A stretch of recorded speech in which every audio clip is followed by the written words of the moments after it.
아멘. 할렐루야. 오늘도 거룩한 주일 주님 안에서 복되고 형통한 하루 되시기를 간절히 축원합니다. 오늘 말씀의 제목은 우리는 한 몸 공동체입니다. 우리는 한 몸 공동체입니다. 오늘 말씀은 크게 세 부분으로 나눌 수가 있습니다. 첫 번째로는 1절에서 4절입니다. 신앙의 다름을 판단하지 말고 용납해야 합니다. 두 번째로는 5절에서 12절 말씀입니다. 중심은 주님을 위한 삶이어야 합니다. 세 번째로는 13절에서 23절 말씀입니다. 사랑으로 덕을 세우는 공동체가 되어야 합니다. 사도 바울이 로마에 있을 성도들에게 편지할 당시에는 교회 안에는 두 가지의 뚜렷한 신앙의 분류들이 존재하게 되었습니다. 하나는 복음의 자유를 누리며 생명의 성령의 법을 따라 사는 믿음이 강한 자들, 또한 다른 하나는 율법과 전통적 규범을 여전히 중시하며 의식적인 행위를 통해 신앙을 지키려는 믿음이 연약한 자들입니다. 이 두 부류는 음식, 절기, 삶의 방식 등 다양한 문제에서 의견이 갈렸고 그로 인하여서 교회 안에 비판과 분열이 일어나고 있었습니다. 이에 사도 바울은 신앙의 다름이 판단의 이유가 되어서는 안 되며 오히려 서로를 용납하고 세워주는 공동체가 필요하다라고 강조하였습니다. 이런 문제는 초대교회만의 문제는 아닙니다. 오늘날 교회 안에도 여전히 신앙의 표현과 방식의 차이로 인하여서 갈등이 생기곤 합니다. 어떤 사람은 예배 형식에 민감하고 어떤 사람은 자유롭게 예배 드리기를 원합니다. 어떤 사람은 특정한 경건 습관, 예를 들면 새벽 예배나 또 성경 읽기, 기도 시간 등을 중시하게 여기며 또 어떤 사람은 일상의 삶에서 신앙을 실천하는 것을 중요하게 생각합니다. 때로는 세대 간, 또한 교단 간 혹은 문화적 배경 차이로 인하여서 서로를 쉽게 오해하고 판단하기도 합니다. 분명 교회 안에는 다양한 부류의 사람들이 존재합니다. 사회적 신분이 다르고 경제적 위치도 다르고 나이와 성별도 다릅니다. 그러기에 신앙적인 기준도 다르고 연수도 다르고 믿음의 분량도 다른 것입니다. 그러나 교회는 한 몸 공동체입니다. 예수 그리스도 안에서 한 몸 공동체로 세워지기 위해서는 어떻게 해야 되는 것인지 오늘 말씀을 통하여서 영적인 교훈을 얻고 기도의 제목을 삼고자 합니다. 첫 번째로는 신앙의 차이를 용납해 주어야 합니다. 신앙의 차이를 용납해 주어야 합니다. 13절 말씀입니다. 그런즉 우리가 다시는 서로 비판하지 말고 도리어 부딪힐 것이나 거칠 것을 형제 앞에 두지 아니하도록 주의하라.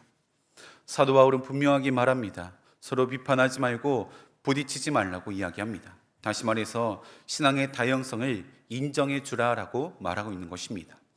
어떤 이는 특정한 음식 먹는 것을 꺼리고 어떤 이는 감삼으로 아무 것이나 먹습니다. 어떤 이는 절기를 중요하게 생각하고 또 어떤 이는 모든 날이 같다고 생각합니다. 이처럼 교회 안에는 각자의 생각과 중심이 다른 다양한 사람들이 존재하는데 서로의 다름은 인정해주고 용납해주라라는 것입니다. 명절 때 보면 신앙생활은 하지만 가족분들이 믿음이 없어서 제사를 드리는 가정들이 종종 있습니다. 그런데 문제는 제사상에 올라간 음식을 먹어야 하는지 말아야 하는지 이 문제를 가지고 참 많은 토론들을 합니다.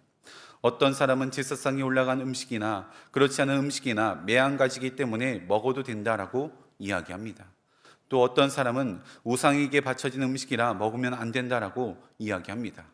둘 다 맞는 이야기입니다. 믿음의 분량대로 하면 되는 것입니다. 음식을 먹고 안 먹는 것이 믿음의 좋고 나쁨의 기준이 되는 것도 아닙니다.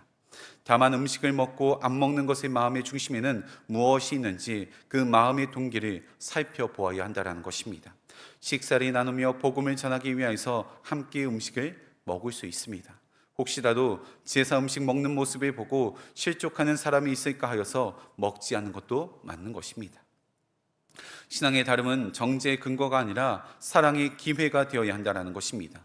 우리가 서로를 향해 비판과 판단의 손가락을 들기보다 용납과 사랑으로 팔을 벌리며 나아갈 때 교회는 진정한 그리스도의 몸으로 세워질 수 있습니다. 바라기는 교회 안에서도 서로의 다름을 인정하고 사랑으로 세워주는 믿음의 공동체가 되기를 간절히 축원합니다. 두 번째로는 삶의 중심이 주님이 되어야 합니다. 삶의 중심이 주님이 되어야 합니다. 8절 말씀입니다. 우리가 살아도 주를 위하여 살고 죽어도 주를 위하여 죽나니 그러므로 사나 죽으나 우리가 주의 것이로다. 이 말씀을 통해 우리가 깨달아야 할 것은 신앙은 어떤 형식이나 기준을 가지고 판단하는 것이 아니라 삶의 방향과 태도가 주님을 향한 것인지를 돌아봐야 한다는 것입니다. 신앙의 표현은 다를지 모르겠지만 중심이 주님을 향하고 있다면 우리는 서로를 정죄하지 말고 존중해 주어야 합니다. 그러기에 믿음이 강한 자라면 약한 자를 비판하지 말고 약한 자를 끌어주며, 믿음이 약한 자라면 강한 자를 정죄하지 말고 강한 자를 따라가야 한다는 것입니다. 장로교나 감리교, 또 침례교와 순복음, 교단별로 서로 다른 신앙적인 태도를 가지고 있습니다. 그러나 서로 이단이라고 정죄하지 않고 존중해 줍니다. 왜냐하면 신앙의 표현이 다른 것뿐이지 하나님을 향한 마음은 다 동일하기 때문입니다. 사랑하는 성도님들, 모든 신앙의 기준은 이것입니다. 내가 주를 위하여 살고 있는가? 내 삶의 중심에는 주님이 계신가? 바라기는 살아도 주를 위하여 살고 죽어도 주를 위하여 죽는 저와 여러분 되시기를 간절히 축원합니다. 마지막 세 번째로는 사랑으로 덕을 세워야 합니다. 사랑으로 덕을 세워야 합니다. 사도 바울은 우리가 누리는 자유보다 더 큰 가치가 사랑과 덕을 세우는 것이란 것을 기억하고 권면하고 있습니다. 그러기에 신앙의 자유가 형제를 실족하게 해서는 안 된다라고 강하게 말하고 있는 것입니다. 로마서 14장 20절 말씀 보시면 음식으로 말미암아 하나님의 사업을 무너지게 하지 말라. 만물이 다 깨끗하되 거리낌으로 먹는 사람에게는 악한 것이라. 아무리 내 입장에서 옳은 일이라고 할지라도 그것이 다른 사람에게 상처가 되고 믿음을 무너뜨린다면 멈출 수 있는 절제가 필요하다라고 말하고 있는 것입니다. 17절 말씀 보시면 하나님의 나라는 먹는 것과 마시는 것이 아니요 오직 성령 안에 있는 의와 평강과 희락이라. 즉, 내 자유가 다른 사람에게 걸림돌이 된다면 그것은 더 이상 사랑이 아니다라고 말하고 있는 것입니다. 진짜 성숙한 신앙은 나의 기준을 관철하는 것이 아니라 형제를 위하여서 기꺼이 포기하고 양보할 수 있는 믿음이라는 것입니다. 우리는 다름 속에서 하나님을 경험하고 자유 속에서 사랑을 선택해야 합니다. 그렇게 할 때 교회는 진정한 공동체, 그리스도의 몸으로 세워질 수 있게 됩니다.